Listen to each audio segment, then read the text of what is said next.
সাথে থাকবেন, আপনারা সেখানে 2 রাকাত নামাজ তাহিয়াতুল মসজিদ আপনারা আদায় করবেন। 2 রাকাত নামাজ পড়ে আপনার মুয়াল্লিম সাহেবের নির্দেশনা মোতাবেক রওজায়ে আকসার দিকে অত্যন্ত বিনম্র হয়ে অত্যন্ত আদব সহকারে রওজায়ে পাকের দিকে মুয়াল্লিম সাহেবের সাথে আপনারা যেতে থাকবেন। যখন রওজায়ে পাক আপনার সামনে আসবে, মনে করবেন আপনার মতো ভাগ্যবান পৃথিবীর মধ্যে আর কেউ নেই। হাজার হাজার কোটি কোটি আল্লাহর বান্দারা কাঁদতেছেন, আল্লাহ মদিনা শরীফ দেখাও।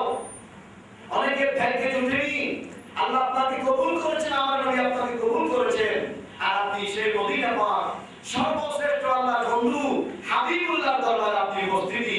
এটার জন্য আপনি শুকরিয়া আদায় করবেন। আল্লাহ, আমি বড় শুকর আদায় করি, আল্লাহ তুমি তোমার হাবিবের রওজা দেখার সৌভাগ্য দান করেছো। এভাবে রওজায়ে পাকের নূরানি জালি মুবারক দেখে সেখানে আপনারা রাসূলের পাকের নাম মুবারক দেখবেন, সেখানে সালামিও লেখা হয়েছে। আপনি রাসূলের পাকের সেই প্রথম যেখানে যাবেন রাসূলের পাকের রওজা বরাবর, রওজা একেবারে সন্নিকটে, সেখানে গিয়ে অত্যন্ত বিনম্র হয়ে আদব সহকারে বলবেন আসসালাতু, বলেন আমার সাথে, আসসালাতু ওয়াসসালামু আলাইকা সাইয়্যিদি ইয়া রাসূলুল্লাহ। বলেন আসসালাতু ওয়াসসালামু আলাইকা সাইয়্যিদি ইয়া হাবিবাল্লাহ।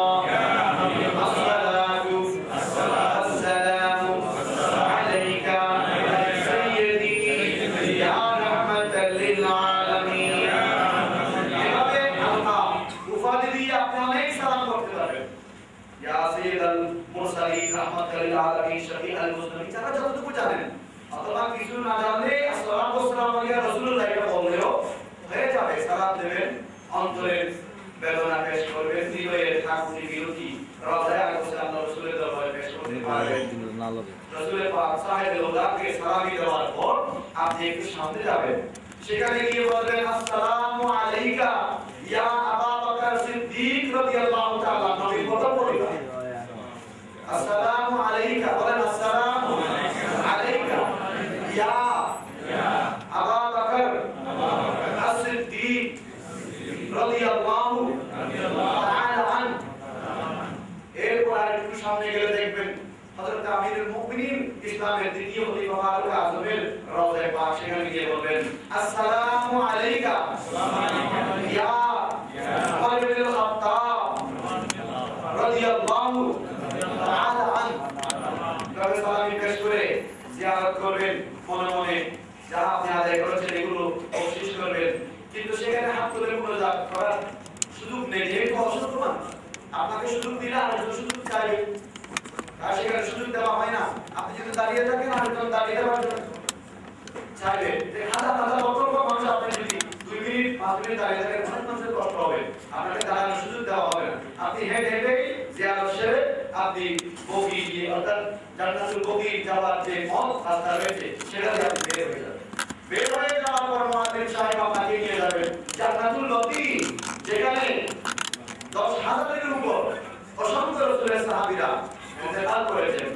সেই সাহাবায়ে কিরাম শুধু হাদিসে পাকে এখানে রয়েছে, জান্নাতুল বকির অসংখ্য ফজিলত রয়েছে।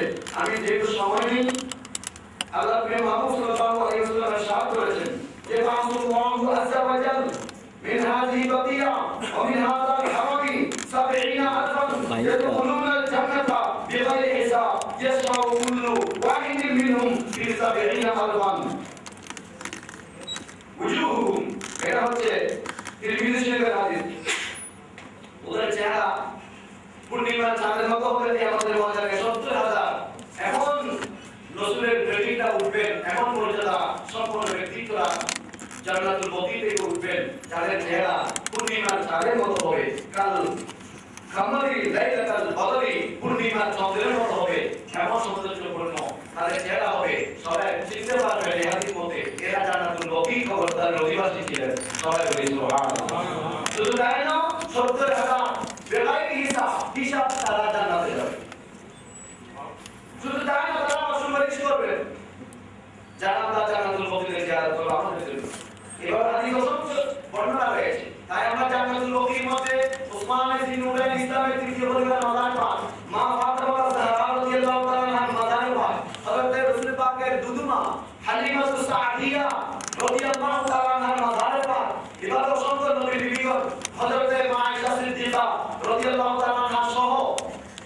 অসংখ্য নবীর জীবিকার মাজার পাক সেখানে তাই আমরা জিয়ারত করব সৌভাগ্য লাভ করব আল্লাহ আজকে হাজার হাজার লক্ষ লক্ষ নূরানি নবীর সেই উম্মতগুলোর আমরা জিয়ারত করি যারা ইসলামের ইতিহাসে স্মরণীয় বরণীয় কিয়ামতের ময়দানে যারা উজ্জ্বল চেহারা নিয়ে উঠবে তাদের জিয়ারত আমরা করব জান্নাতুল নবী জিয়ারতের পর আপনারা মুআল্লিমের সাথে চলে আসবেন ঘরের মধ্যে অথবা অক্ত হলে নামাজ আদায় করবেন এভাবে পাঁচ ওয়াক্ত নামাজ যতদিন মদিনা শরীফে আমরা থাকবো মহিলারা আমার মা বোনরা জামাতে পড়বেন মা বোনরাও যাবেন আমাদের পুরুষরা আমরা সবাই সেখানে যাব কিন্তু এখানে একটা কথা রয়েছে আমাদের উদ্যানের গ্রামদেরকে আমাদের সামার ফসকাবেলার মাধ্যমে মদিনা শরীফের যে স্থানগুলো ঐতিহাসিক যেখানে যাওয়ার জন্য আল্লাহর প্রিয় মুহাম্মদ সাল্লাল্লাহু আলাইহি ওয়াসাল্লাম আমাদেরকে উৎসাহিত করেছে সেখানে আমরা যাব যেমন কারবালার নেতৃত্বে আমরা মসজিদে কুবা পৃথিবীর সর্বপ্রথম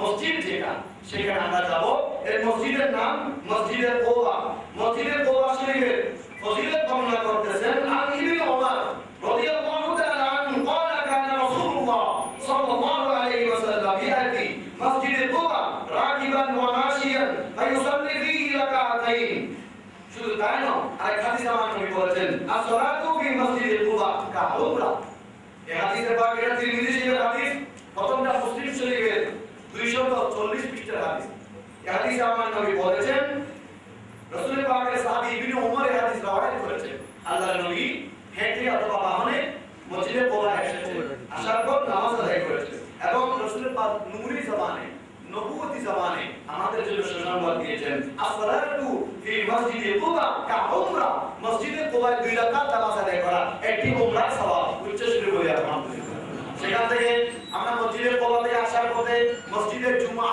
মদিনা শরীফের মধ্যে সর্বপ্রথম রাসূল পাক এই মসজিদে জুমআ আদায় করেছিলেন ও কুবা থেকে আসার পথে সেই মসজিদে জুমআ আমরা দেখব এবং শুধু তাই নয় মসজিদে কিবলাতাইন যুল কিবলাতাইন যাকে বলা হয় দুই কিবলার মসজিদ সেখানে আমরা যাব সেখানে 2 রাকাত নামাজ আদায় করে আল্লাহর কাছে শুকরিয়া আদায় করব যেখানে একসাথে আগে আমাদের কিবলা বাইতুল মুকাদ্দাস ছিল সেখান থেকে যোহর অথবা আসরের নামাজের সময় 2 রাকাত নামাজ আল্লাহ পাক আবার দেওয়াজি কাশাতুল মসজিদুল হারাম আয়াত নাযিল করে রাসূল পাকের উপর আল্লাহর মাহবুব নবীর উপরে আয়াত নাযিল করে নামাজের ভিতরে এই বাইতুল্লাহকে কিবলা বানিয়েছিলেন সেজন্য এই মসজিদকে বলা হয় দুই কিবলার মসজিদ আর এটা বলা হয় মসজিদে যুল কিবলাতাইন সেখানে আমরা যাব এরপর আমরা উহুদের ময়দানে আসব উহুদের পাহাড় দেখব যেহেতু উহুদের পাহাড় দেখা আমাদের ইবাদত রাসূল পাক হাদিসে পাকে বলেছেন ইন্না উহুদা জাবালিন ইউহিব্বুনা ওয়া ইউহিব্বুহু আমার নবী বলেন নিশ্চয় জবলে উহুদ পাহাড় আমাদেরকে ভালোবাসে ওয়া নুহিব্বুহু আমরা সাহাবায়ে কেরামদেরকে নিয়ে বলেন আমার নবী আমরাও উহুদকে ভালোবাসি সবাই বলেন আলহামদুলিল্লাহ সেই উহুদের পরিদর্শন করব উহুদ আমরা দেখব এটা ইবাদত শুধু তাই নয় উহুদের ময়দান ইসলামের যে দ্বিতীয় যুদ্ধ হয়েছিল সেখানে শহীদ হয়েছেন সৈয়দুশ শুহাদা হযরত আমির হামজা রাদিয়াল্লাহু তাআলা সহ অসংখ্য নবীর সাহাবীরা তাদের জিয়ারত করব তাদের জিয়ারতের মাধ্যমে আমাদের জীবনকে ধন্য করব এভাবে মসজিদে কুবা মসজিদে জুমআ মসজিদে যুল কিবলাতাইন উহুদের ময়দান সহ আমরা মদিনা শরীফের আশেপাশে আরো বিভিন্ন মসজিদ আছে যেগুলোর নাম আমাদের ম্যাগাজিনে রয়েছে মুআল্লিমদের নেতৃত্বে আপনারা নিজস্ব উদ্যোগে সেখানে যেতে পারবেন এবং আমরা ধারাবাহিকভাবে কাফেলার মাধ্যমে আপনাদেরকে মদিনা শরীফের জিয়ারতের ব্যবস্থা করা হবে ইনশাআল্লাহ আমি সবাইকে অনুরোধ করব আমরা মদিনা শরীফে অত্যন্ত আদব রক্ষা করব মদিনা শরীফ যেহেতু আল্লাহর প্রিয় মাহবুব সাল্লাল্লাহু আলাইহি ওয়াসাল্লাম শাহিদ রয়েছেন রাসূলের পাক নূরানি জীবনে দুনিয়ার মধ্যে যেরকম জিন্দা ছিলেন সেখানে এখনো সেরকম জিন্দা রয়েছেন নবীরা নামাজ পড়েন ইউসাল্লুন ওয়া ইউযাকুন নবীদের জন্য রিজিকের ব্যবস্থা করা হয় ওয়া ইউহাজ্জুন ওয়া ফি রাওয়ায়াতিন অন্য রাওয়ায়াত বলা হয়েছে রাসূল পাক সাল্লাল্লাহু হজ করেন এই হজ করার ক্ষেত্রে আমরা হাদিসে পাক একটা দুটো অসংখ্য হাদিস রয়েছে তাই আমরা জিয়ারত রাসূল পাকের জিয়ারতের ফজিলতের মধ্যে অসংখ্য হাদিস রয়েছে আমি কয়েকটা বলেছি ইমাম সাদা কবরি ওয়াজাবাত লাহু শাফাতি আমার নবী বলেন আমার যে উম্মত আমি নবীর রওজা জিয়ারত করতে আসলো ওয়াজাবাত লাহু শাফাতি তার জন্য আমি নবীর শাফাত ওয়াজিব হয়ে গেল অপরিহার্য হয়ে গেল কিয়ামতের ময়দানে যারা মদিনা শরীফ আসবে আমি নবীর জিয়ারত করবে আমি নবী তাদের জন্য সুপারিশ করব এই হাদিসটা পৃথিবীর অসংখ্য কিতাবে রয়েছে আর দারুল মুফতির মধ্যে রয়েছে মাজমুউল জাওয়াহিরের মধ্যে রয়েছে ইলাউস সুনানের মধ্যে রয়েছে তাফসীরে দুরুল মনসুরের মধ্যে রয়েছে আল মাওয়াহিবুল দুনিয়ার মধ্যে রয়েছে আস-সুরকানি আল মাওয়াহিবের মধ্যে রয়েছে ইয়াহিয়া উলুমুদ্দিনের মধ্যে রয়েছে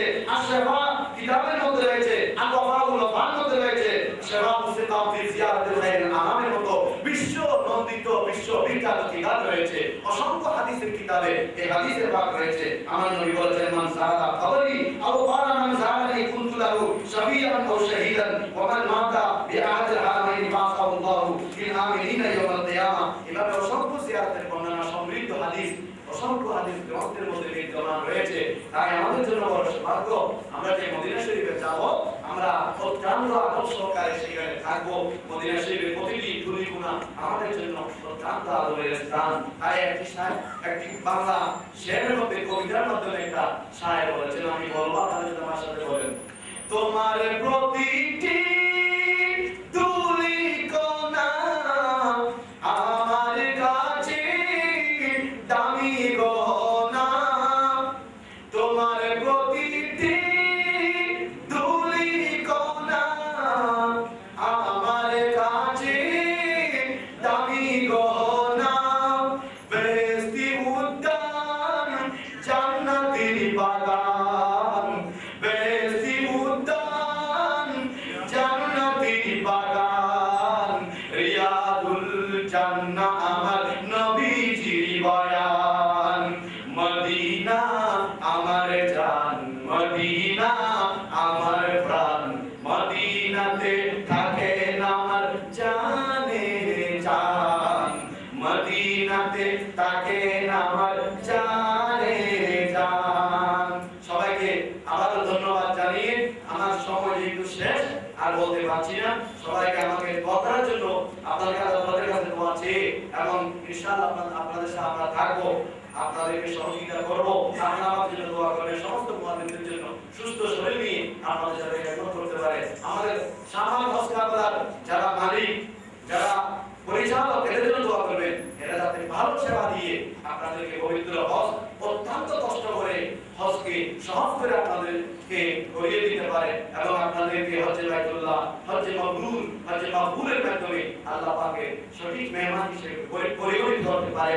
সেজন্য আপনারা দোয়া করবেন। আল্লাহ পাক রব্বুল আলামিন আহকামুল হাকিমিন আমাদের সবাইকে হজ্জে মাবরুর দান করুন। জিয়ারতে মুস্তাফা সাল্লাল্লাহু আলাইহি ওয়াসাল্লামের মাধ্যমে আমাদের জীবনকে ধন্য করুন। আমিন। বিহুরমতে সাইয়্যিদুল মুরসালিন। ওয়াসসালামু আলাইকুম ওয়া রাহমাতুল্লাহি তাআলা ওয়া বারাকাতুহু। আলহামদুলিল্লাহ আযজা ওয়া জাল। বিশিষ্ট আলেম দ্বীন শাহ আমানত মুস্তাফিলার অন্যতম বিজ্ঞ মুআল্লিম মুহাক্কিক আলিম মাওলানা ইকবাল হোসেন আল কাদরি সাহেব এতক্ষণ মদিনা শরীফের ফজিলত বর্ণনা করেছেন। এক উর্দু কবি বলেছেন, जब हुए মোহাম্মদ রাসূলুল্লাহ তব খুলা লা ইলাহা ইল্লাল্লাহ। অর্থাৎ যখন রাসূল করিম সাল্লাল্লাহু আলাইহি ওয়াসাল্লাম অর্থাৎ মুহাম্মদ সাল্লাল্লাহু আলাইহি ওয়াসাল্লাম যখন রাসূল হলেন তখনই আল্লাহ প্রকাশ করলেন। এবং সিহাহ সিত্তার হাদিসে বলা হয়, আমি তখন একটা হাদিস বলেছিলাম যে রাসূল পাক সাল্লাল্লাহু আলাইহি ওয়াসাল্লামের প্রতি আমাদের আন্তরিকতা, ভালোবাসা, মহব্বত এমন থাকতে হবে আমাদের মাতা পিতাকে, আমাদের সন্তান সন্ততিকে, আমাদের দুনিয়ার চাইতো তার প্রতি মহব্বত, ভালোবাসা বেশি হতে হবে। এটাই হচ্ছে রাসূল পাক সাল্লাল্লাহু আলাইহি ওয়াসাল্লামের প্রতি আমাদের ঈমান। সুতরাং যিনি আমাদের ঈমান, যিনি আমাদের জান, আমরা হজ করতে যাব আর সেই মদিনা পাকে যাব না, সেটা তো হতে পারে না। এজন্যই শাহ আমানত হজ কাফেলা আজকে প্রশিক্ষণের শুরুতে আমরা ফয়েজ বারাকাতের উদ্দেশ্যে আমাদের হজ যেন আল্লাহ পাক কবুল করেন, আমাদের হাজি সাহেবদেরকে যেন আল্লাহ কবুল করেন, আমাদের সমস্ত প্রস্তুতি যেন আল্লাহ কবুল করেন, আমরা সেজন্যই আল্লাহর নবী মাহবুব সাল্লাল্লাহু আলাইহি ওয়াসাল্লামের এই মদিনা তৈয়বা জিয়ারতকে প্রথমে আমরা আলোচনার অনুসঙ্গ করেছি, আলোচনার বিষয়বস্তু করেছি। প্রিয় উপস্থিতি, দুঃখজনক হলেও বলতে হয় মুসলমানদের মধ্যে অনেক দলবদল রয়েছে। আপনারা যারা জানেন, দেখবেন ইরানের শিয়ারা যারা কট্টর শিয়া, তারা মসজিদে, তারা নববী মদিনা শরীফে এসে হযরত আবু বকর সিদ্দিক, ওমর ফারুক রাদিয়াল্লাহু তাআলা আনহুকে গালি দেয়। যারা জানে ইতিহাস, যারা ফারসি জানেন, তারা দেখবেন, তারা বুঝবেন, তারা জিয়ারত করার সময় আবু বকরের প্রতি গালি দেয়, হযরত ওমর ফারুকের প্রতি গালি দেয়। অথচ তাফসীরের মধ্যে আসছে যে রাসূল পাক সাল্লাল্লাহু আলাইহি ওয়াসাল্লাম একটি আংটি দিলেন হযরত আবু বকর সিদ্দিককে, যে হযরত আবু বকর এই আংটিতে লা ইলাহা ইল্লাল্লাহ লিখে নিয়ে আসে। তা আবু বকর সিদ্দিক মনে করলেন যে আল্লাহর নাম থাকবে আর আল্লাহর হাবিবের নাম থাকবে না। উনি করলেন কি, যিনি খোদাই করলেন তাকে বললেন যে লা ইলাহা ইল্লাল্লাহর পাশে মুহাম্মদুর রাসূলুল্লাহ লিখে দিন। কয়েকদিন পর্যন্ত ইয়াকিন রাসূলুল্লাহ পাক সাল্লাল্লাহু আলাইহি ওয়াসাল্লামকে হাতে দিলেন, দেখা গেল এই ওখানের মধ্যে লেখা আছে লা ইলাহা ইল্লাল্লাহ মুহাম্মদ রাসূলুল্লাহ, পাশে লেখা আছে আবু বকর। আবু বকর তো হযরত আবু বকর সিদ্দিক আশ্চর্য হয়ে গেলেন, রাসূলের পাকের প্রতি অনেক কাকুতি মিনতি করতেছেন, ইয়া রাসূলুল্লাহ আমি আল্লাহর নামের পাশে আপনার নাম থাকবে না, এটা তো হতে পারে না, কিন্তু আমার নাম আবু বকর তো আমি লাগাই না রাসূলুল্লাহ। উনি অনেক কাকুতি মিনতি করতেছেন। এই মুহূর্তে জিবরাইল আলাইহিস সালাম এসে উপস্থিত হয়ে বললেন, যে ব্যক্তি আল্লাহর নামের সাথে রাসূলের পাকের নামকে রেখেছেন, আমিও এসে তার নাম রাসূলের পাকের নামের সাথে লিখে দিয়েছি। তাহলে দেখেন যে আল্লাহ পাক হযরত আবু বকর সিদ্দিককে কেমন সম্মানিত করেছেন, যে কলেমার সাথে আবু বকরের নাম আঁকিতে লিখে দিয়েছেন। এটি তাফসীরের কবির, তাফসীরে আজিম, বড় বড় তাফসীর গ্রন্থগুলোতে এসেছে। সুতরাং মদিনা শরীফে আমরা রাসূল পাক সাল্লাল্লাহু আলাইহি ওয়াসাল্লামকে অবশ্যই সালাম দিব, সেখানে খেয়াল রাখতে হবে রাসূল পাকের খোলাফায়ে রাশিদিনদেরকে, সাহাবায়ে কেরামদেরকে আমাদের স্মরণ রাখতে হবে। তাদের তাজারতের বিনিময়ে আজকে আমরা 1400-1500 বছর পরও আজকে হজ করতে পারতেছি, আজকে আমরা ইসলামকে অক্ষত অবস্থায় পেয়েছি এসব সাহাবায়ে কেরামের রক্তের বদৌলতে, তাদের ত্যাগের বদৌলতে। প্রিয় উপস্থিতি, আমাদের অনুষ্ঠান এগিয়ে যাচ্ছে। আমি সম্মানিত মহিলা হাজিদের উদ্দেশ্যে একটু তাদেরকে জানাতে চাই যে এই ফ্লোরের নিচে 717 এবং 718 নম্বর রুমে মহিলাদের জন্য ওয়াশরুমের ব্যবস্থা আছে। আপনারা এদিকে পিছন দিয়েও সিঁড়ি আছে এবং এদিকেও সিঁড়ি আছে। এই ফ্লোরের নিচের তলায় 717 এবং 718 নম্বর রুমে আপনাদের জন্য, মহিলাদের জন্য ওয়াশরুম, বাথরুম ইত্যাদি রয়েছে। আপনাদের প্রয়োজনে আপনারা যেতে পারেন।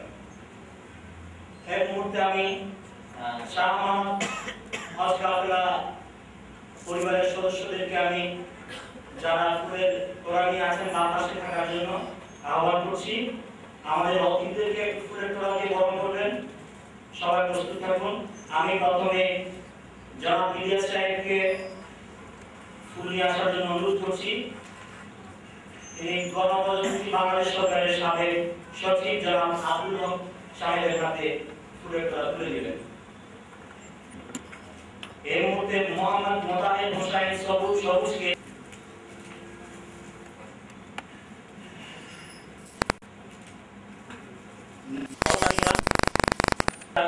আকিব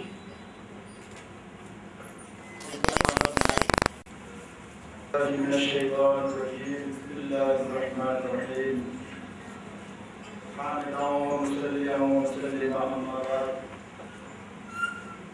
উপস্থিত অধ্যক্ষার ঐতিহ্যবাহী বাংলাদেশের স্বনামধন্য হজ কাফেলা শাহ আমানত হজ কাফেলার ব্যবস্থাপনায় এই বছর সারা বিশ্বের 150 কোটির উপরে মুসলমানদের মধ্য থেকে আল্লাহ পাক রব্বুল আলামিন যাদেরকে আল্লাহর ঘরের মেহমান হিসেবে আল্লাহ সিলেকশন করেছেন, মাত্র হাজী সাহেবান এবং হাজী সাহেবদের হজ প্রশিক্ষণ কর্মশালা 2013 সালের সম্মানিত সভাপতি মহোদয়, প্রধান অতিথি এবং বিশেষ অতিথিবৃন্দ এবং আমার অতি শ্রদ্ধার ভাইজন হযরত মুআল্লিমিনে কেরাম এবং মঞ্চের সামনে উপবিষ্ট আল্লাহর ঘরে আমার অতি শ্রদ্ধার ভাইজন সম্মানিত হাজী সাহেব এবং হাজী সাহেবান মহোদয়রা, আল্লাহ পাক রব্বুল আলামিনের দরবারে শুকরিয়া আদায় করছি যে মহান রব্বুল আলামিন আমাদেরকে এই পবিত্র মহতী অনুষ্ঠানে উপস্থিত হয়ে আমরা আমাদের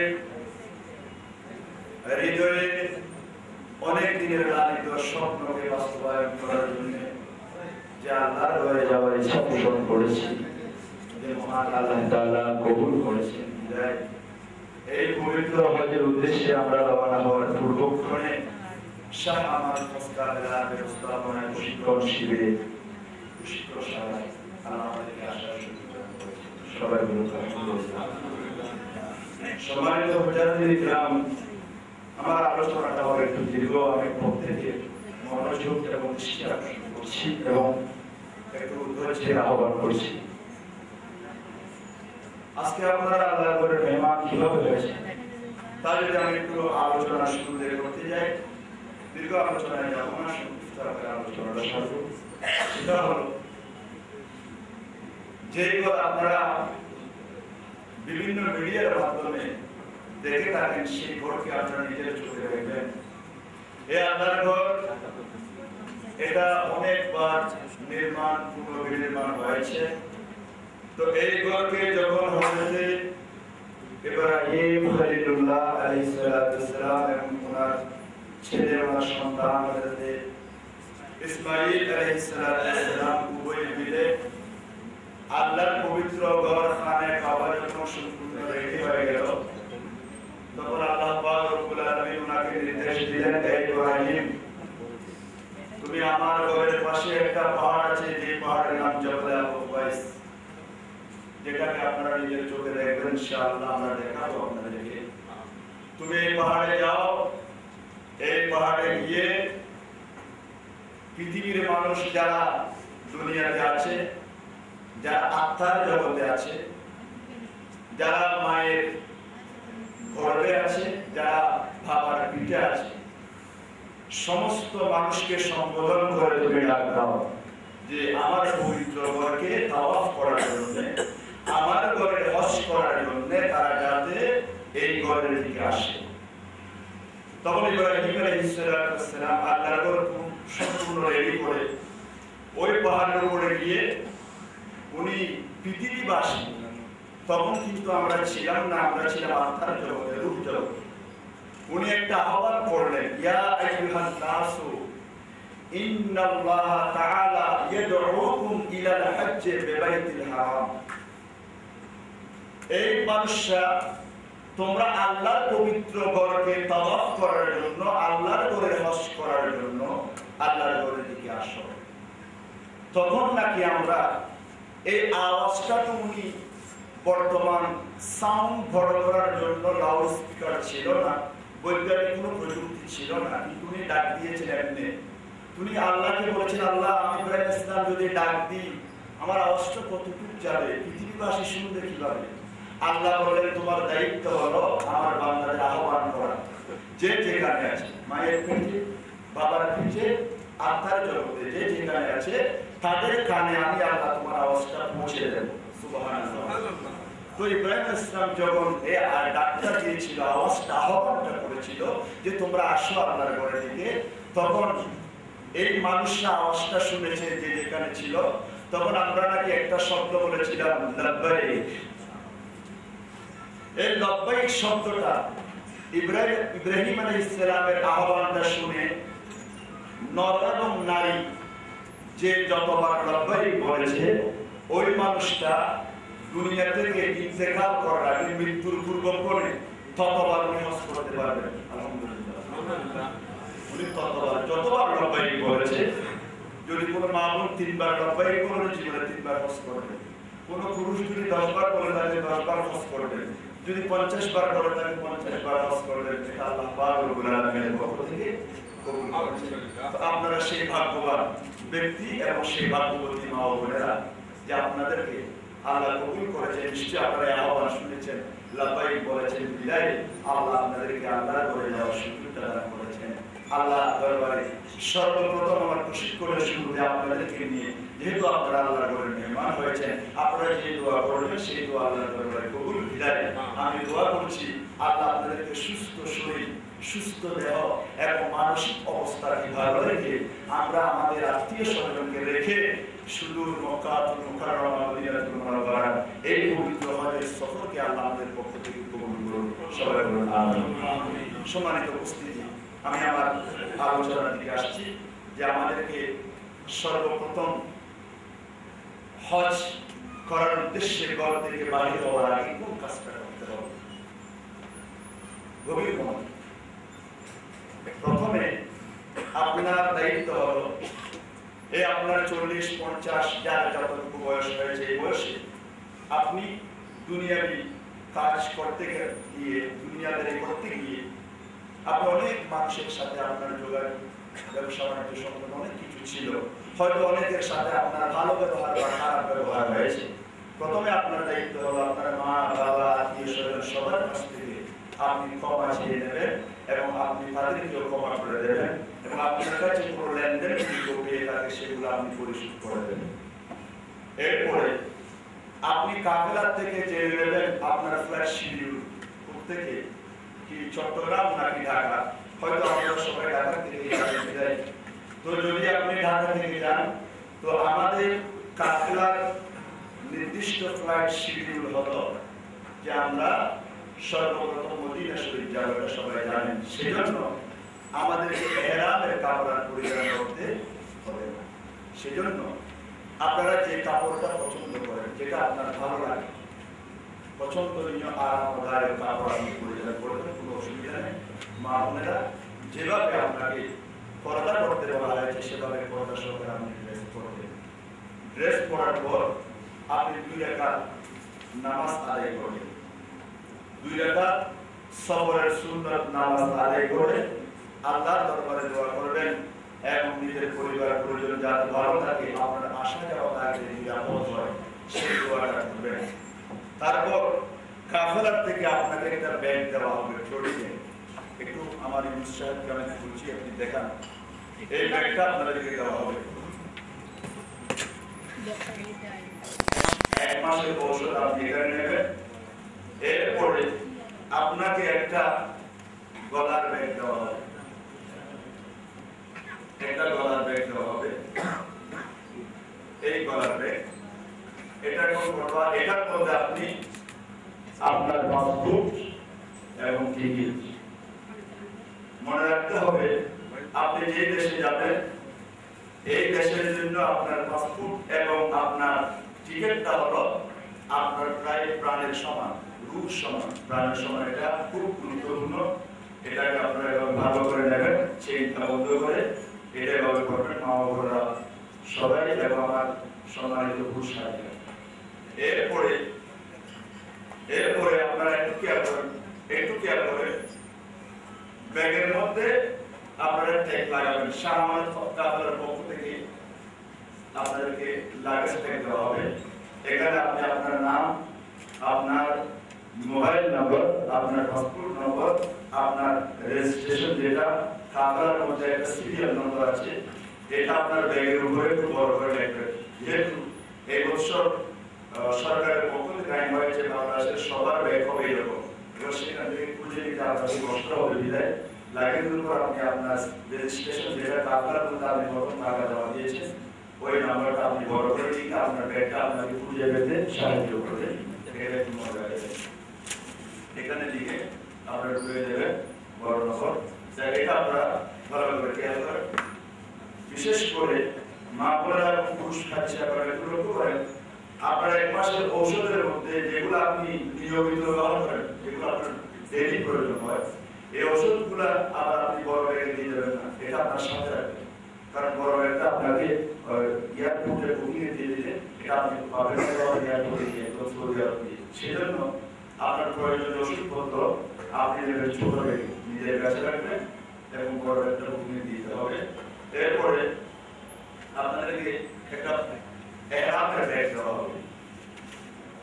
এই ব্যাগটাও আপনাদের লাগবে না, এটা আপনারা ব্যাগে ভরে নেবেন। এটা লাগবে যেদিন মূল হজ আরম্ভ হবে, যেদিন মূল হজ আরম্ভ হবে সেদিন মক্কা শরীফ থেকে আপনি মিলে চলে যাওয়ার সময় আপনার প্রয়োজনীয় কাগজপত্র সেখানে আমরা বলে দেবো কি দিয়ে রাখবে। এটা হবে ইহরামের ব্যাগ, আপনাদের জন্য দেওয়া হবে। তারপর আপনাদেরকে দেওয়া হবে জুতুর ব্যাগ, যেটা আপনার সর্বোপরি প্রয়োজন সেখানে গিয়ে বুঝতে পারবেন কথা সঙ্গে। এবং এরপরে আপনাদেরকে পুরুষদেরকে একটা বেল্ট দেওয়া হবে, কোমরের বেল্ট। এই বেল্টটা দিয়ে আপনাদেরকে ইহরাম করতে হবে।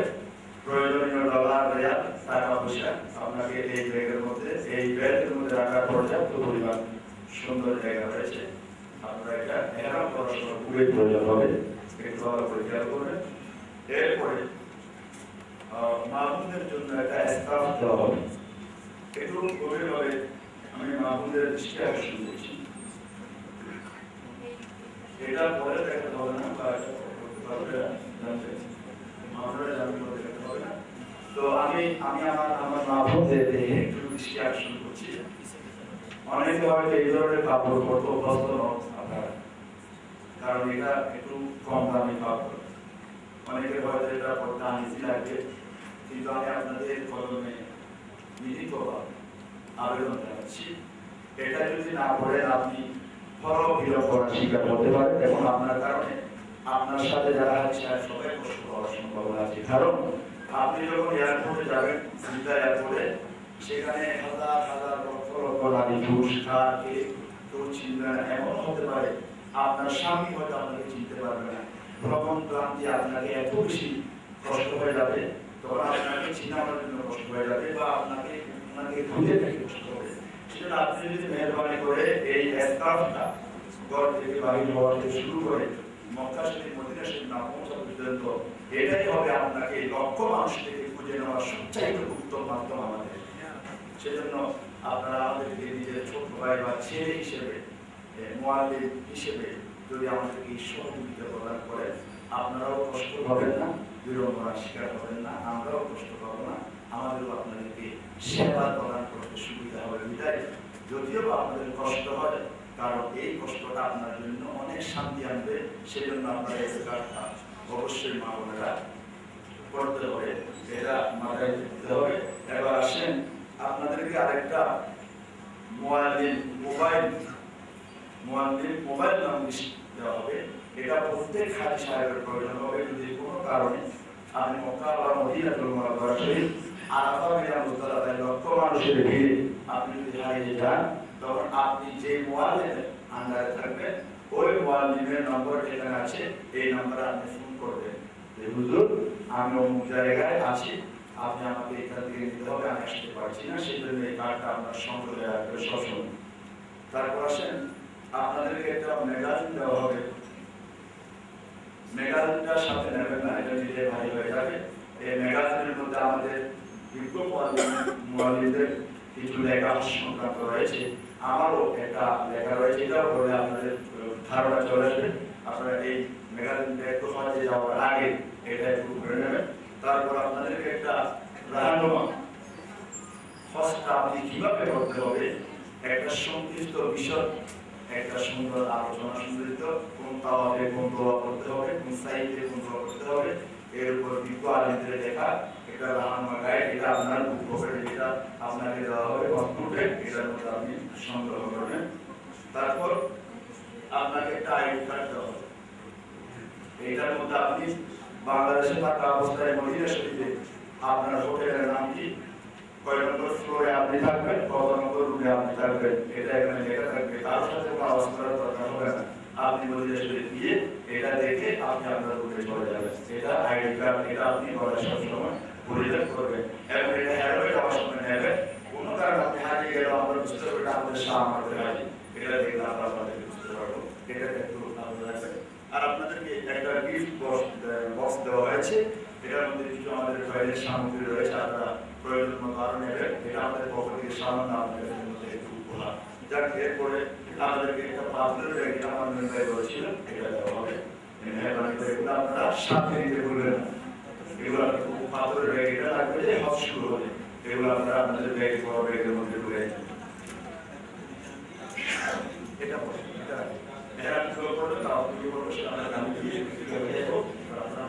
মেহরবানি করে আমার আলোচনার দিকে আপনাদের মনোযোগ কামনা করছি। এখন আমাদের দায়িত্ব হলো কি, আমরা এই ব্যাগটা গুছিয়ে নিয়ে মা বোনের করে এবং আমাদের সম্মানিত হাজি সাহেবরা আমাদের পাসপোর্ট টিকিট সবগুলো সাবধানে আমাদের ব্যাগ সংগ্রহ করে আমরা ঘর থেকে বাহির হয়ে একটা মুনাজাত করবেন। আপনি সবার জন্য, আপনাকে টাকা পর্যন্ত বা আপনি হজে যাচ্ছেন সেজন্য আপনার অনেক আত্মীয় স্বজন, আপনার ছেলে মেয়ে আপনাকে বুঝাই দেবে, আপনি সেখানে তাদেরকে নিয়ে দোয়া করবেন, কারণ ওই সময় আপনি যে দোয়া করবেন আল্লাহ আপনার সেই দোয়া দেবে না, কারণ আপনি আপনার করেন। তাই দোয়া সেরে আপনি আপনার নির্ধারিত গাড়িতে করে আপনি আসবেন। যারা আগে বিদেশ ভ্রমণ করেছেন তাদের জন্য আমি আলোচনা করছি না, আপনাদের জানা আছে, যারা নতুন ভ্রমণ করছেন তাদের জন্য করছি। আপনারা প্রথমে এয়ারপোর্টে গিয়ে ঢাকা বিমানবন্দরে গিয়ে আপনারা আপনাদের ব্যাগ নিয়ে সুন্দরভাবে সারিবদ্ধ হয়ে ইমিগ্রেশন কাউন্টারে দাঁড়িয়ে যাবেন এবং সেখানে গিয়ে আপনি সর্বপ্রথম আপনার পাসপোর্ট এবং টিকিট দেবেন। মা বোনেরা মহিলারা লাইনে, পুরুষেরা পুরুষের লাইনে দাঁড়িয়ে আপনার পাসপোর্ট টিকিট দেবেন। তখন ওই ইমিগ্রেশন অফিসার আপনার পাসপোর্ট এবং দেখবেন ভিসা আছে কি নেই, টিকিট কনফার্ম আছে কিনা দেখবে। দেখার পর ওই আপনার ব্যাগটাকে উনি বুকিং দিয়ে দেবে। আপনি সেখানে লাগেজ ট্যাগ এয়ারপোর্ট থেকে লাগিয়ে লাগেজ ট্যাগের একটা নম্বর দেওয়া হয়, যে নাম্বার এটা আপনি একটা সংগ্রহ করবেন, আপনার টিকিটের সাথে থাকবে। আপনি ব্যাগটা বড় লাগেজটা বুকিং এ দিয়ে দেবেন। ছোট যেটা আপনার ওষুধপত্র এটা আপনার সাথে রাখবেন। এবং পাসপোর্টে যখন সিল করে দেবে তখন আপনি ওইখান থেকে পাসপোর্ট আবার টিকিট এবং আপনার একটা বোর্ডিং কার্ড দেওয়া হবে। বোর্ডিং কার্ড মানে বিমানে গিয়ে আপনি কোন সিটে বসবেন, সিট নাম্বার এটা অবশ্যই সঙ্গে রাখতে হবে আপনাকে, কারণ আপনি এইটা ছাড়া আপনাকে বিমানে চলবে না। বিমানবালা আপনাকে বোর্ডিং কার্ড না থাকলে বিমানে চড়তে দেবে না। পাসপোর্ট টিকিট সব আছে কিন্তু বোর্ডিং কার্ড নেই। অনেকে দেখা যায় এই বোর্ডিং কার্ডটা নিয়ে হারিয়ে ফেলে সাথে সাথে, তারপরে এটা সংগ্রহ করবেন। বোর্ডিং কার্ড একটা বড় কাগজ, এটা আপনারা সংগ্রহ করবেন। এটা সংগ্রহ করে ভিতরে গিয়ে হয়তো এখানে প্রথম ইমিগ্রেশন হয়ে যায় চট্টগ্রামে একটু আলাদা। ইমিগ্রেশন হওয়ার পর আপনি আপনার পাসপোর্ট টিকিট বোর্ডিং কার্ড সুন্দর করে আবার ব্যাগে ভরে নেবেন, যেটা আপনার বুকে বেঁধেছে এটার মধ্যে নিয়ে তারপর সেন্ড করে আপনি ভিতরে গিয়ে আপনার ফ্লাইটের জন্য নারী এবং পুরুষ সবাই অপেক্ষা করবেন। অপেক্ষা করে আমাদের ফ্লাইট যদি আল্লাহ দয়া হয় বিমানবন্দরে থাকে, তাহলে আমরা নির্দিষ্ট টাইমে বিমানে উঠে যাব। বিমানে উঠে আমাদের অনেক বাংলাদেশি হাজির আমাদের প্রবাস দেখা যায়, এখানে উঠে আমরা ধাক্কাধাক্কি করি কার আগে কে বসবো। তো আমরা সেখানে ধাক্কাধাক্কি না করে যে লাইনে দাঁড়িয়ে থাকি, বিমান ভাড়া আমাদের দেখে সিট নম্বর দেখে আমাদেরকে বসাই দেয়। তখন দেখা যায় স্বামী পড়েছে এক জায়গায়, ওনার স্ত্রী গিয়ে পড়েছে আরেকটা সিটে, তখন একটু সমস্যা সৃষ্টি হয়। প্রথমে আপনারা বসে যাবেন, কোনো সমস্যা নেই। পরে আমরা বিমানবালাদেরকে বলে, আমরা মালিকরা বিমানবালাদেরকে বলে যখন ফ্লাইটে সব যাত্রী উঠে যাবে, আমরা যেখানে মা এবং ছেলে দুই জায়গায় পড়ে গেছে তাদেরকে আমরা একত্রিত করে দেবো। আমাদের হাজিদেরকে আমরা তাদের সাথে শেয়ার করে দেবো, সেটা কোনো সমস্যা হবে না। তো বিমানে আমাদের কিন্তু লক্ষ্য রাখতে হবে, সেখানে অনেক খাবার দাবার দেবে। তো আমরা বিমানে পর্যাপ্ত পরিমাণ পানি এবং টয়লেটের ব্যবস্থা নেই বিদায় আমাদেরকে খানা পিনার ব্যাপারে একটু সজাগ থাকতে হবে। যত পারি একটু কম খাবার খেয়ে যাতে টয়লেটে যেতে না হয় সেদিকে একটু লক্ষ্য রাখবে। তো কোনো সমস্যা নেই, বিমান চলবে ইনশাআল্লাহ। প্রায় 7 ঘন্টা লাগবে। আমরা 7 ঘন্টা পরে জিদ্দা এয়ারপোর্টে নিয়ে আল্লাহ যদি দয়া করে। তো জিদ্দা এয়ারপোর্টে নামার পর আপনারা এগুলো আমি বলে যাচ্ছি কিন্তু তাড়াতাড়ি, কিন্তু এগুলো অনেক লম্বা টাইম, অনেক লম্বা একটা সফর। হয়তো আপনি শ্রান্ত একদম অনেক দুর্বল হয়ে পড়ছেন। তো আমরা যখন জিদ্দা এয়ারপোর্টে নামবো তখন দেখা যায় আমরা 7 ঘন্টা বিমান ভ্রমণ করে ক্লান্ত হয়ে এয়ারপোর্টে নামলাম। আমাদেরকে নিয়ে নির্দিষ্ট একটা রুমের মধ্যে বসানো হবে। বসানোর পর সৌদি আরবের কিছু এয়ারপোর্টের পুলিশ বা তাদের নিয়োজিত স্বেচ্ছাসেবক আমাদের পাসপোর্টের মধ্যে একটা টিকিট লাগাবে, একটা টিকিট লাগাবে। এই টিকিটটা লাগিয়ে আমাদেরকে সেখানে বসে থাকতে হবে কাউন্টার শিডিউল পাওয়ার জন্য। এগুলো খুব গভীর ভাবে আপনাকে আবার তখন ওইখানে গিয়ে যখন আমাদেরকে ঘন্টা বসে থাকতে হয়, তখন আমাদের কিছু ভাইদের একটু অধৈর্য, কিছু হাজি সাহেবান ধৈর্য হারা হয়ে তখন মুয়াল্লিম সাহেবকে ডেকে বলেন, যে মুয়াল্লিম সাহেব আপনি চেষ্টা করেন না, কিন্তু ওইখানে আমাদের চেষ্টা কোনো কাজে আসবে না, আমাদের কথা আমরা শুনবে না, ওখানে আমাদের আর কোনো কথা আমরা শুনবে না। ওনাদের ইচ্ছা মাফিক তোমরা আমাদের জন্য যদি কাউন্টার খালি থাকে আমাদের রুমে বসাবে। এখনো আমরা কাউন্টার যেখানে ইমিগ্রেশন হবে, ইমিগ্রেশন কাউন্টার সেখানে আপনার প্রায় 50 লাখ মানুষের ব্যবস্থা। যদি সব কাউন্টার অন্য কান্ট্রিতে হাতি থাকে, তাদের ইমিগ্রেশন শেষ না হওয়া পর্যন্ত আমাদেরকে শিডিউল দেবে না। এর জন্য এখানে বসাটা কিন্তু আপনাকে ধৈর্যের অবশ্যই পরিচয় দিতে হবে। আমরা সেখানে বসে অপেক্ষা করবো। অনেক সময় দেখা যায় 3 ঘন্টা বসে আছি, শিডিউল পাচ্ছি না। আর অনেক সময় দেখা যায় এই নামলাম, আল্লাহর দয়া হলো, এই শিডিউল পেয়ে গেলাম, এটা ভাগ্যের ব্যাপার। তো আমরা যদি শিডিউল পেয়ে যাই ইনশাআল্লাহ আমরা কাউন্টারে গিয়ে দাঁড়াবো।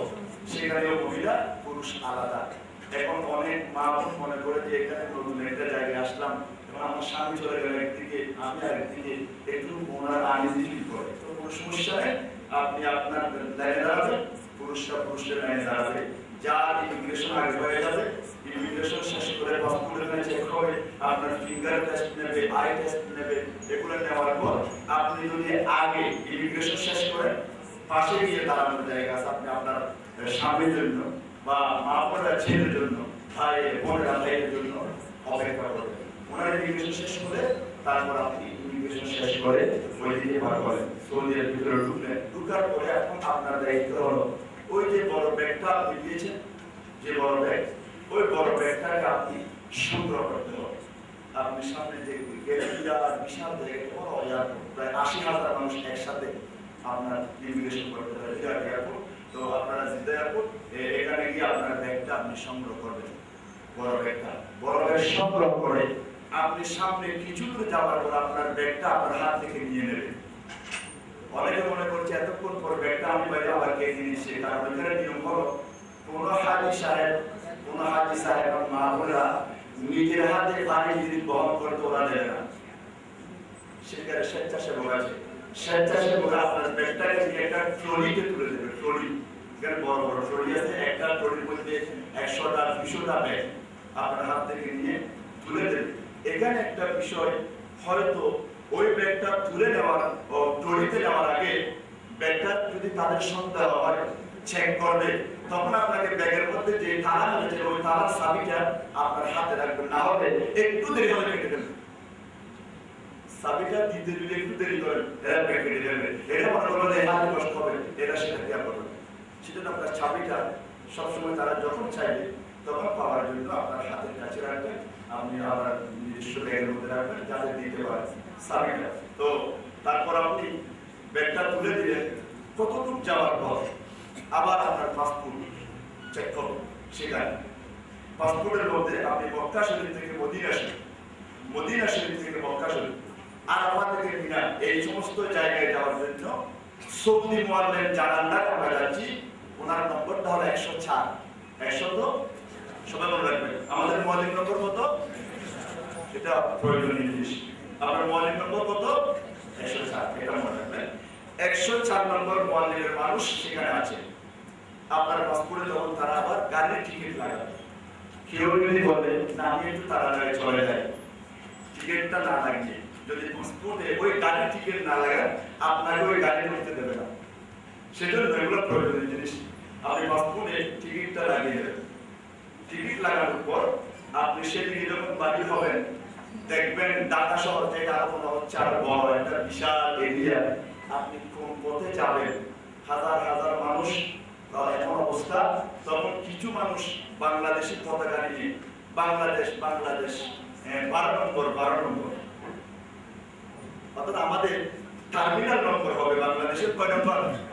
16 নম্বরে পড়ে 12 নম্বর। আমরা যাবো কোথায়? 12 নম্বর বিশাল বাংলাদেশি পতাকা থাকবে। আমরা ওই 12 নম্বর আমাদের বাংলাদেশের পতাকার নিচে সৌদি জিদ্দা এয়ারপোর্ট টার্মিনালে চলে যাব। সেখানে গিয়ে মা ভাই আমরা যা একসাথে যাই সবাই একত্রিত হব। একত্রিত হওয়ার পর এখানে পর্যাপ্ত পরিমাণ নামাজ, টয়লেট, যা যা প্রয়োজন সারা ব্যবস্থা আছে। কিন্তু এখানে গিয়ে আপনাকে এদিক দৌড়াদৌড়ি করতে হবে না। তখন আপনাকে সার্বক্ষণিক খেয়াল রাখতে হবে যে আপনি কোন মুআল্লিমের লিস্টে আছেন, ওই মুআল্লিমকে আপনি ফলো করবেন। কারণ একজন মুআল্লিম 45 জন মানুষকে দেখা সম্ভব নয়। আর আমরা 45 জন মিলে যদি ওনাকে যদি একটু খেয়াল রাখি, তাহলে আমাদের আর কষ্ট হবে যে আমার মুআল্লিম কোন দিকে যাচ্ছে।